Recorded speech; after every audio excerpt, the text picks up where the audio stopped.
Where are you taking us? Mexico. What's in Mexico? Mexicans. Welcome to Should You Watch This with the Popcorn Priest, a weekly podcast where movie enthusiasts, current and ex-movie theater projectionists, new and old friends take the time to talk about a movie that we just watched and answer that very question, should or shouldn't you watch this? I had never seen this, and I guess now is just as good as any time as any other. So get your wooden stakes out and your buckets of green blood. And if you have a penis gun laying around, that would be also fine. Let's take a little closer look at From Dusk Till Dawn from 1996. Do you want to live through this? On ancient ground, a terrifying evil has been unleashed. Now, 5 strangers are our only hope to stop it. Oh, yeah! On Friday, January 19th, Richie, look out! the showdown is on. From Robert Rodriguez, from Quentin Tarantino, From Dusk Till Dawn, rated R. Dude, I love that old trailer announcer guy. So great. Incredible. Joining me today is reoccurring guest, Dan Saklunch-Kulich. Welcome back to the show, my man. Excited to be here. This one's going to be a good show. We did it. This is going to be a wild ride. So buckle up, my friend. And this one is a dedication to Papa Sekulich. Okay. This was actually my pick by extension of him. All right. Shout out to Pops. Welcome. Yeah. Welcome to the show. Since Dan says that welcome to the party, pal. Yeah. Yeah. Welcome to the party, pal. Dan says that no one listens to podcasts. So I hope Pops is listening. He'll be listening on YouTube. Oh man, he's going to have to listen to it on the normal platform first, and then I'll reward you guys on YouTube. He'll find it. If my listeners tweet me or message me, tell me if I should put this on YouTube. Not just no videos, just the audio. Tell me if Dan is right here that I should be putting these shows on YouTube. Message me. Absolutely. All right, the description for this one: 2 criminals and their hostages unknowingly seek temporary refuge in a truck stop populated by vampires with chaotic results. You see, I feel like that's a spoiler. Maybe. Also, if you can hear my kids in the background, they're going to be grounded. I told them to shut their mouths. This is podcast time. Jeez. Run around like a bunch of... How they get out of their cages. Jeez, yeah. How did they get there? Freaking elephants running around. Yeah, I feel like it's a spoiler. Like, it's such a crazy part of the movie, the second half. Yeah. I mean, look, we're going to get into it. It's a Tarantino film. Like, yeah, well, you don't ever know what you're actually going to get. True. And we're trying to keep this spoiler free. Granted, it's from 1996, so we'll do our best here. But this is directed by Mr. Hit and Miss himself, Robert Rodriguez, who brought us... That's the truth, isn't it? Yeah, bro. He brought us El Mariachi, Desperado, Alita, Battle Angel. What a stinker that one was for me. And 4 Spy Kid movies. Yes. So, Robert Rodriguez. Is that it?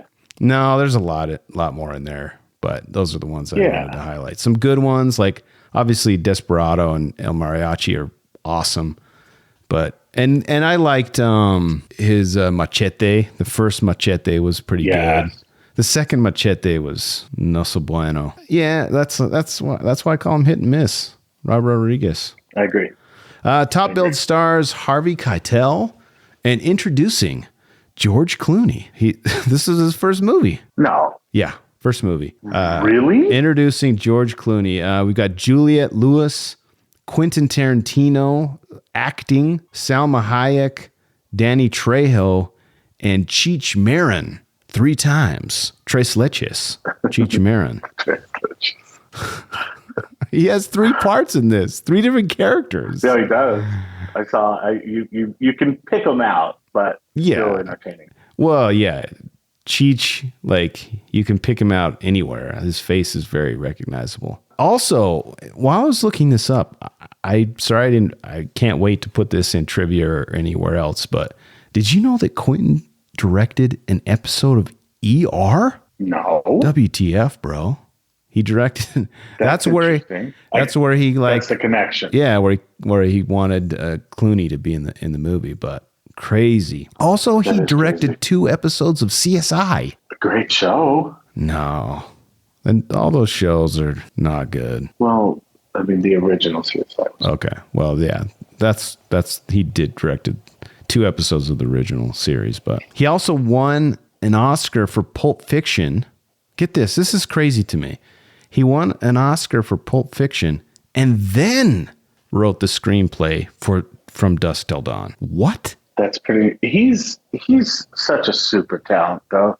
I know, but like going from Pulp Fiction, Oscar winning, and then I'm going to make this weird pulpy B-movie horror-ish amalgam double feature movie. Like weird. Yeah. Runtime of 1 hour and 48 minutes. Seemed a little bit longer than that. Rated R, for sure.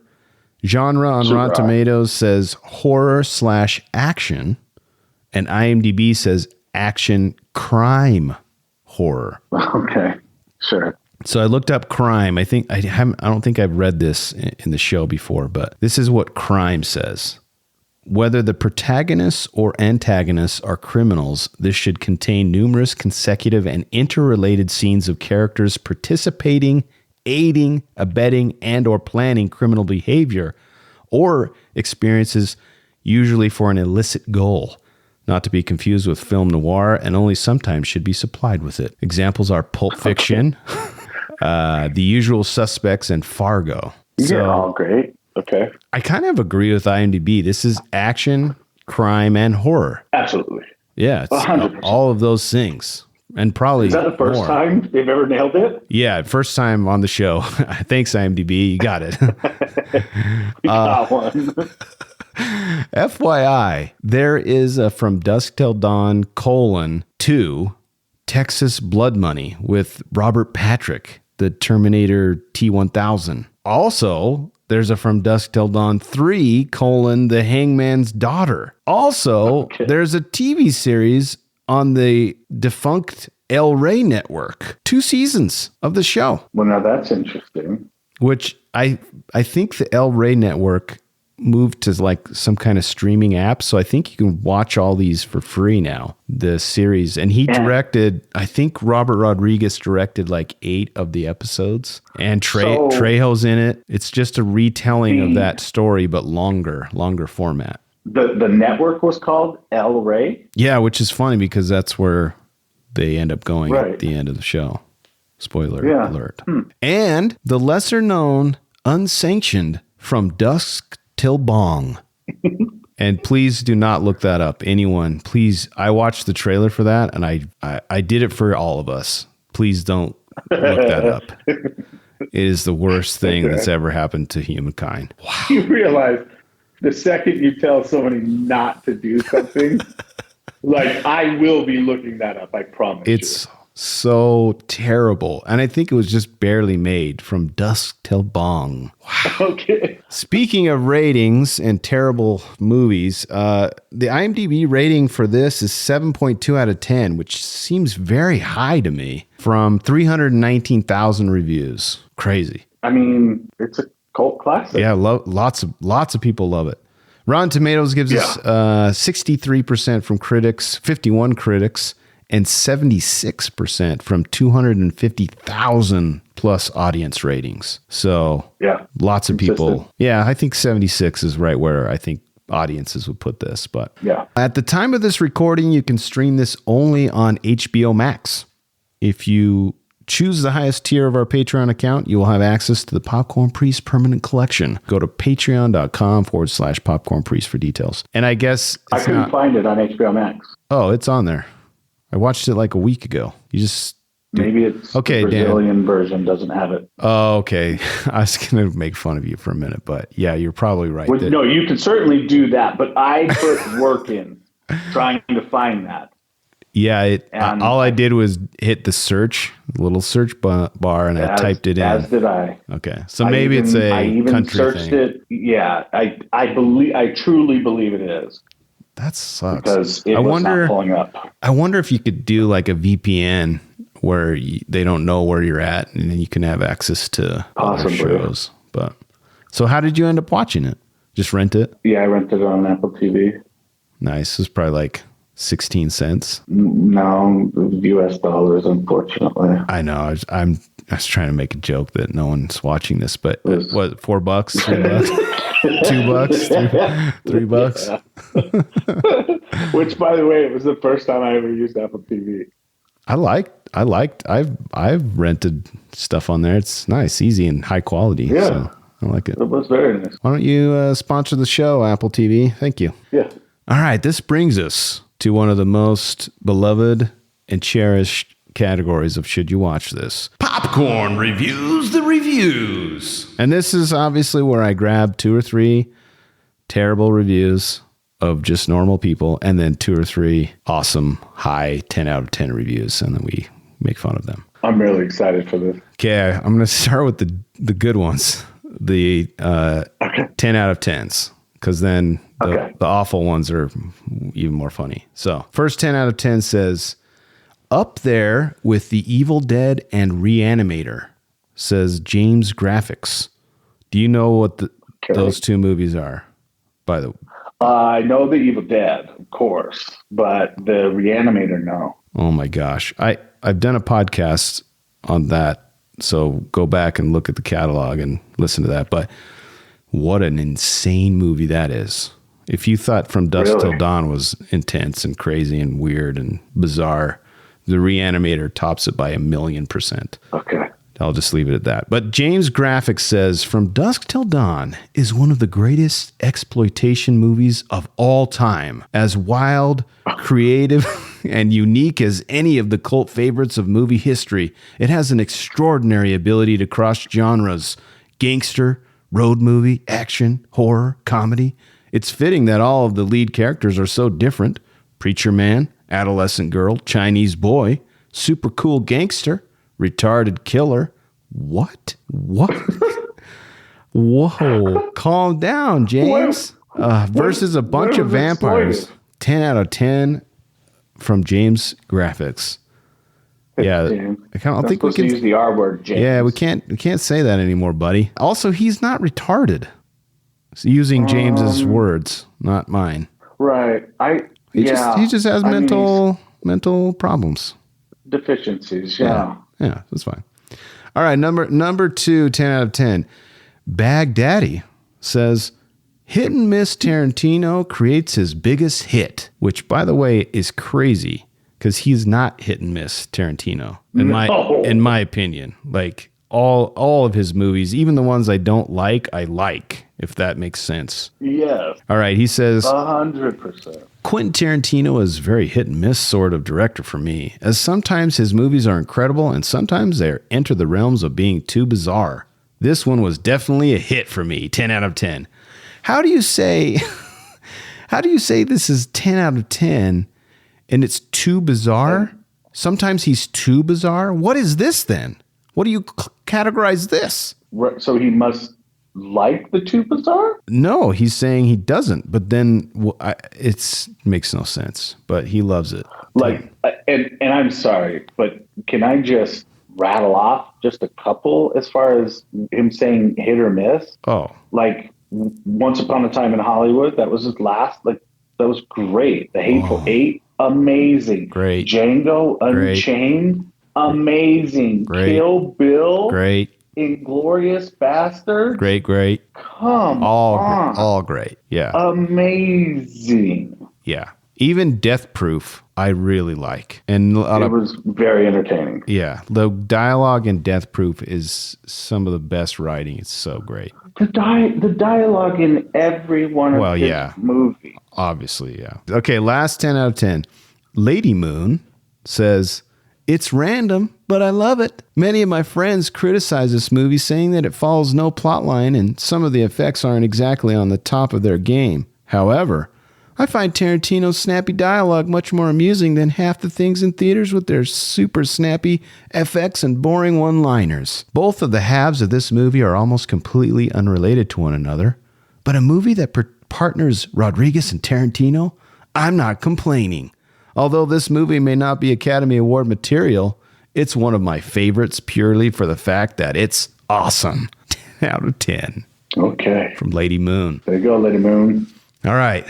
Here's the trash talk. Buckle up. Destroyed by Itself, says Princess Peasy. I remember when I first saw this movie, the first hour was awesome, amazing. I was interested, involved, and wanting more. Then everyone turned into vampires and it became an entirely different movie. It was like they took a really good dramatic action movie and then combined it with a horrible horror movie. Yeah, that's exactly what it is, you idiot. It literally was like watching two different movies, one that was great and one that was just plain awful.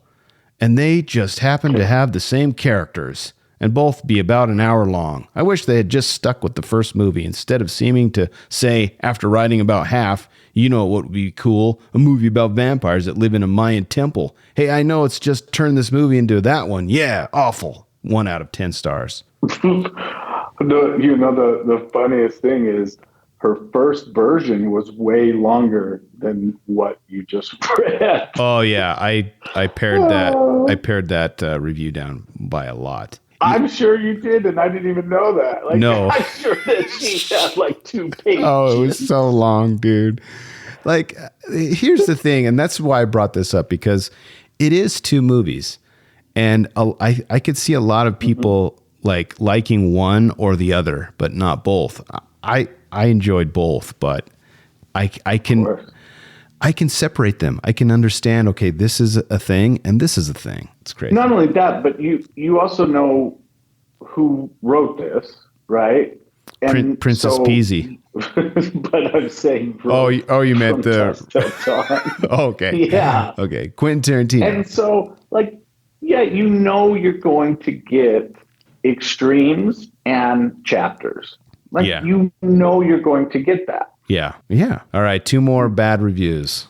Son of Cheese Messiah says, from bad till worse, one wonders if Tarantino wrote this script when he was 14 and just dusted it off. Everything about this movie, which is actually 2 bad stories stuck together to make one turkey, has an adolescent feel to it with its stylized and sadistic violence, gratuitous nudity, cliche-ridden vampires, F-laden dialogue, gunplay, biker bars, girls on the toilets, etc. 1 out of 10 stars. Girls on the toilet? Yeah, there's the scene with Juliette Lewis on the toilet. Oh, okay. Sure. I guess. I don't know. I wouldn't say it was gratuitous. I mean, the thing is like when I go into Texas Roadhouse, I'm not going to be able to order sushi, okay? Right? Like this, you can't. Yeah. Like he's bagging on all the things that they purposely put in this movie. It's an exploitation movie. That's what it is. And they had to have seen the trailer, right? I mean, so they saw the trailer and still watched it, and then they're confused that it is what it said it was. Thanks, Son of Cheese Messiah. You're wrong. Okay, get out of here, cheese. Last one, but not least. Be ready to groan at a pun. Are you ready? This sucks, says full-on Robot Chubby. I love dissing this movie. My peers always try their best to defend it, probably out of love for Quentin Tarantino or Harvey Keitel. But they'll never convince me that this one should be treasured. This movie is out to offend and ends up offending those who want the offensive. Horrible movie. 1 out of 10 stars. Yikes. Like, you know who that reminds me of? You with Top Gun. No, don't put me on the same page as full Robot Chubby. Like, but I think full Robot Chubby just wants to have a couple beers and argue with his buddies. No, because about this movie. I listened to you. I said, all right, I'm going to revisit Top Gun. I watched it again. Yeah. I said it's better than I remembered it, but I still don't like it compared to the gem that is Top Gun Maverick. So no, I'm not full on robot chubby. This guy, he doesn't understand what he's getting into. Delusional. Yeah. What pun? Like I didn't feel like there was that many puns. This sucks from vampire sucking blood. It's really bad. It's the stupidest. It's even more stupid that we had to talk about it again right now. That's how stupid it is. Agreed. Okay. All right. This brings us to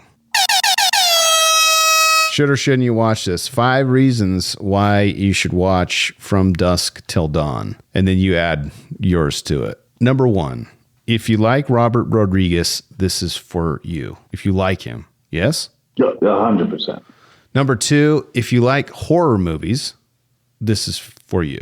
Absolutely. And I would say it's more action horror than spooky horror. Yeah, like an Evil Dead, for example. It's like there's comedy. It's meant to be funny. Action, comedy, horror. Like extreme B movie, B level type horror movie. 100%. Number 3, if you wanted to finally get the definitive number of terms for the female anatomy, this is for you. Number 4, if you like Quentin Tarantino's writing style, this might be for you. But it might not be. Because based on the reviews we read. For you. Yeah, but based on the reviews we read, I think some people are like, they start the movie and they're like, oh, this is great Tarantino stuff.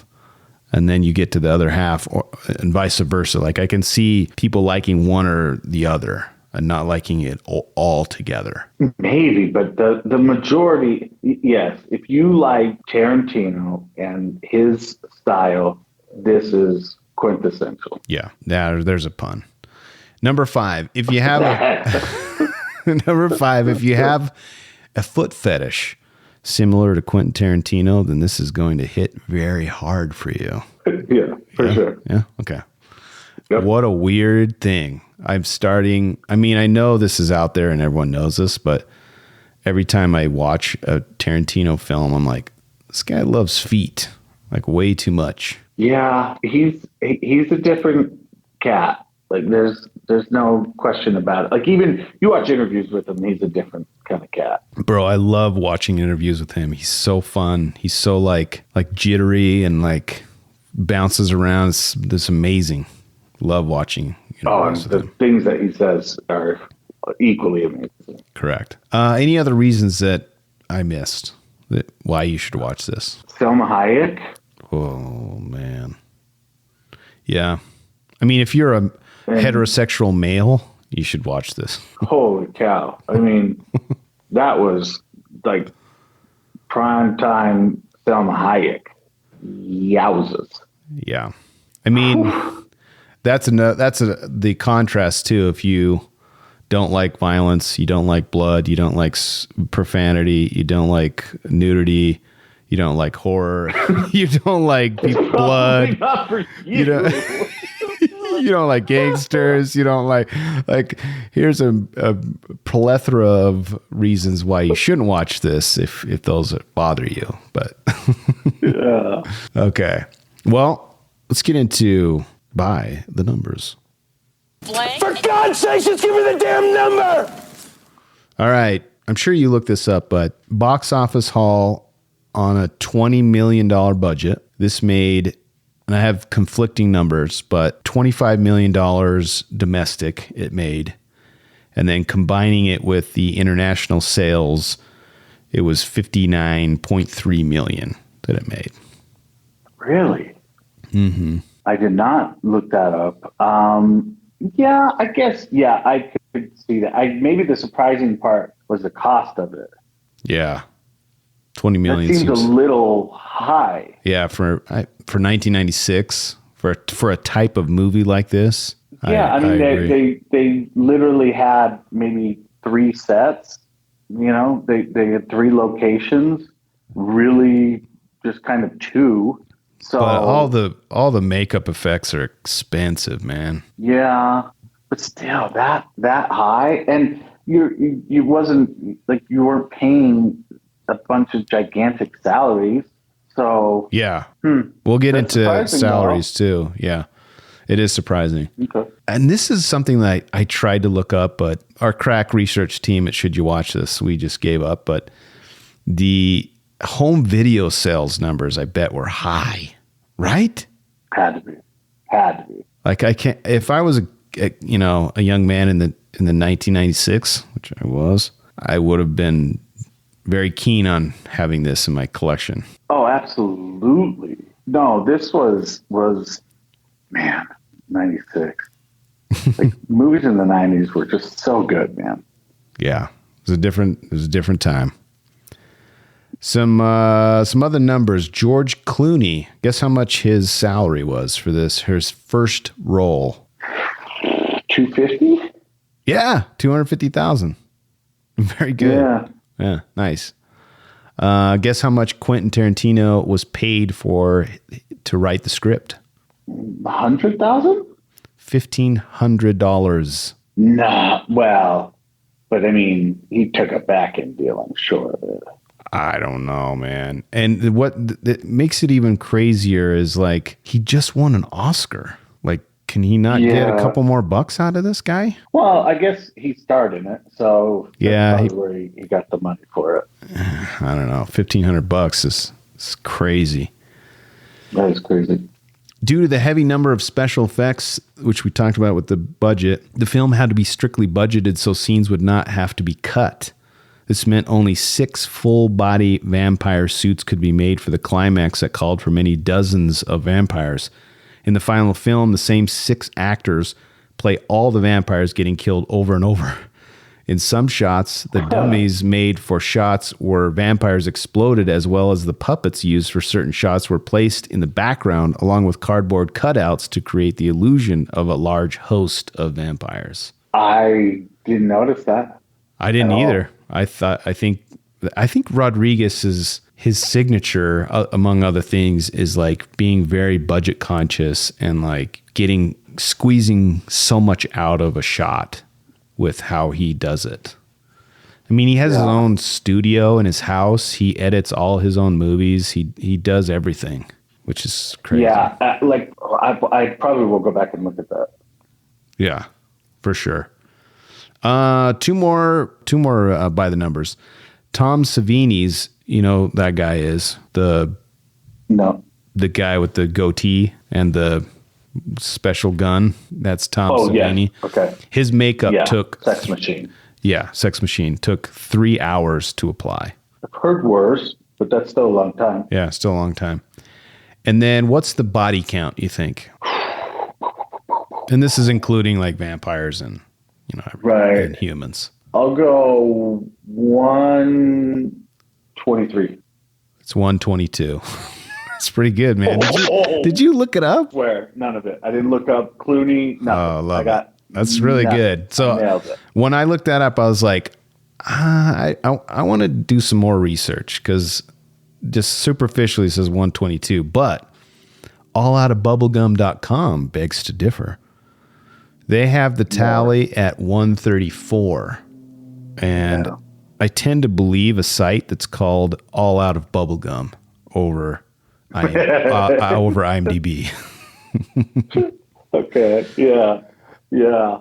And if you go to that site, you can look at he or she details all the kills, like very detailed. So it's pretty cool if you care to read that. So then 134 is probably more accurate. Yeah, I believe it's 134. And he says there's like 5 or 6 that are uncounted, like the deaths in the bank that are reported by the reporter.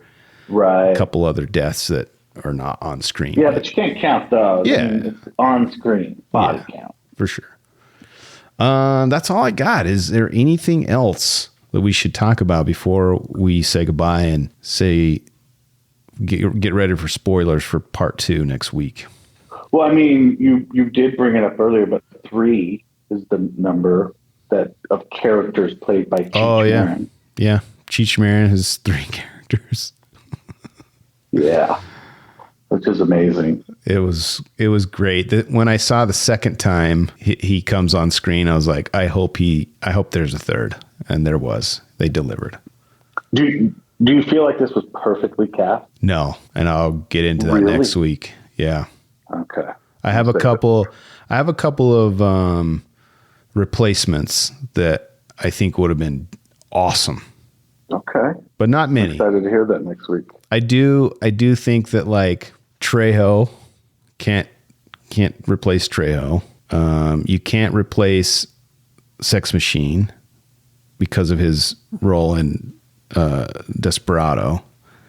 You can't replace that, and I forgive myself for not knowing his name, but the big giant black guy with a big mustache. He's in like Fred Williamson. Yeah, he was in a lot of blaxploitation films. He cannot be replaced. He's amazing. No, he cannot. Yeah. By the way, Danny Trejo, I saw him at an airport a couple years ago at LAX. Really? He is super small. Is he? Super short. That's always a revelation to me. Some actors where you're like, the way they shoot them all the time, you think they're like 6 feet tall, and like Tom Cruise is a good example. He's like tiny. Right. He's like the tiniest person. Yeah, Danny Trejo's super short. I think overall, based on what we talked about and should you watch this, that's a good indicator of whether you should pop this in or not. Because I hadn't seen it, and it was like I liked both halves. I liked him so much, and I probably like the first half a little bit more, but yeah, it's more great. Dialogue. Yeah, it's heavy. There's some heavy topics, some heavy things going on. Yeah. It's a very, very different type of movie. And I think it's cool that someone tries this. And I like that they tried it again with that double feature with Planet Terror and Death Proof. I actually went to the theater and watched it. It was only out for a week, where you could actually go watch both movies back to back.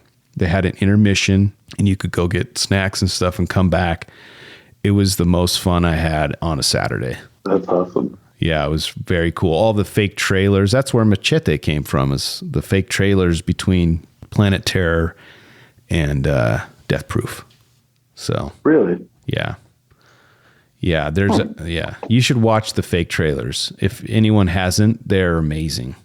They put these fake trailers between the movies, and they had different directors like Eli Roth and other directors come in and direct these 2-minute trailers of fake movies that would have been like at that time. And it's wait, where did you find them? What do you mean, the trailers? Yeah. Well, I mean, your favorite platform, YouTube, I'm sure you can find them there, but I watched them when they came out in theaters. Like there's one called there's a fake trailer called Don't. It's so great. It's just they like show people going into a room and it says don't, and then they see a girl like getting ready to like do something. It's like don't and that's the movie. It's called Don't. It's so great. You probably just ruined my entire weekend, because that's all I'm going to do is look at fake trailers all weekend, because there's got to be hundreds. Yeah, well, there's not hundreds. There's one called Thanksgiving. It's a horror movie. It's so great. There's one called Machete. That's where they made Machete. So go watch the Machete trailer. It's amazing. There's one called the Werewolves of the SS. And it's but try to find, because YouTube might censor it, but like these were heavily rated R trailers. Like find the ones that are unedited if you can, because they're much more fun. Deal. Anything else we missed? No, I think we save it for next week. Love it.